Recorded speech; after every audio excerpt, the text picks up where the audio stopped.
سلامونه دوستانو، د جلال مبین صاحب دغه ویډیو را سره وګورئ چې د ده له وال نشر شوې ده. دا کسان بیګام راغلي وو، دلته ډازې وکړې، قمندان یعنې سره زه خپله وغږېدلم.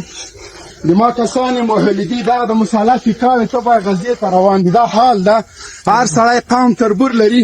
یو کس مجاهد چې ما پسې راغلی وای، زه ورپسې تللم. دغه د مونږ حالت ده. دا وګوره، بیګام کسان راغلي. مونږ خپله ویډیو کوو، مونږ د شا کار مسله. دوستانو، تاسو په دغه ویډیو کې ولیدل چې جلال مبین صاحب خپله وایي چې طالبان راغلي دي دلته، د ده کور ده که دفتر دلته ورغلي دي، د ده ملګري هم ویلي دي او په دوی باندې ډزې هم کړي دي. نو باید کې جلال مبین صاحب راووځي، نو هغه ویډیو عامه نظر باندې ګر خلک معلومیږي چې طالبان څونه موټران پسې راغلي. نو ملګرو، د جلال مبین صاحب ګناه دا ده چې هغه تل سپینې خبرې کوي، هغه د خپل قوم لپاره خدمت کوي، نو هغه به ځکه د هر چا لخوا نه تنګول کېږي. د جلال مبین صاحب دغه یوه ویډیو هم را سره وګورئ. السلام علیکم ورحمت الله وبرکاته. عزیزان و دوستان، د پاکستان وزیر خارجه او د صدر اعظم معاون کابل ته تشریف فرما شوی ده. افغان تجارانو بعض مخور سپین ږیرو ته درخواست کیږي چې د ملاقات په وخت کې د خپلو جیبونو مکمل خیال ساتئ. دا انټرنیشنل مسلکي غرلی دي، ګوره چې فکر مو وي، ډیر فکر مې خپل قیمتي ساعتونه ګوتمۍ د ملاقات په وخت کې یو طرف ته چا تږدئ چې سخت په مهارت کې به درنه ووهي. सब अफगान भाइयों को मुतल्लिक़ किया जाता है कि इसहाक डार अफ़गानिस्तान तशरीफ़ लाया है, तो अपनी कीमती सामान, ज़ेवरात और पैसे जेब कुतरों से बचाए. मैंने तो आपको ख़बर दिया है, बाकी आपका काम है.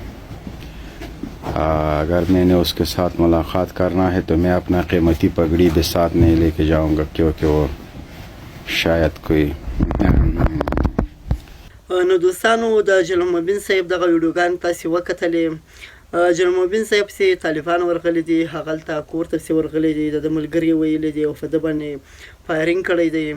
او جلال مبین صاحب چې کوم دی، هغه څو ټیم له مخه بندي و. اوس هم د معلوماتو مطابق هغه نظربنده دی. او جلال مبین صاحب چې دی، هغه د خپلو خبرو له وجې نه ده ته سزا ورکول کېږي. د جلال مبین صاحب په اړه باندې د بچا کامول دغه ویډیو را سره وګورئ. د اسلامي امارات مشرانو جنرال مبین صاحب ته هم یو تابوت تیار کړي.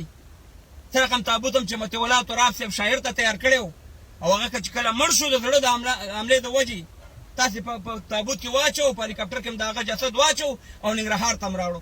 همدغه شان یو تابوت جنرال مبین صاحب ته هم تیار کړي چې کله دا مړ شو بیا یې په تیاره کې واچوئ د جسد د تابوت، او بیا یې لوګرجان ته راوړئ. ځکه چې مطیع الله تراب صاحب هم د زړه تکلیف لرودو او د زړه د حملې د وجې مړ شو، او دا جنرال مبین صاحب هم د زړه تکلیف لري او سټرینګونه یې اچولي.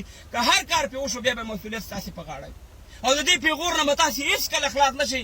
زه ته سپینې خبرې کوم اسلامي امارت مشرانو، او خلک به دا افغانانو ته به همیشه دا پیغور ورکوي چې هغه جنرال مبین صاحب چې طالبانو دپاره څومره قرباني ورکړې وه، د امریکایانو په مقابل کې، د جمهوریت په مقابل کې دا وجنګېدو، د په مویډیا کې مقابله وکړه، مګر نن هماغه جنرال مبین صاحب د پاکستان په خوښه وارې په افغانستان کې بندي دی.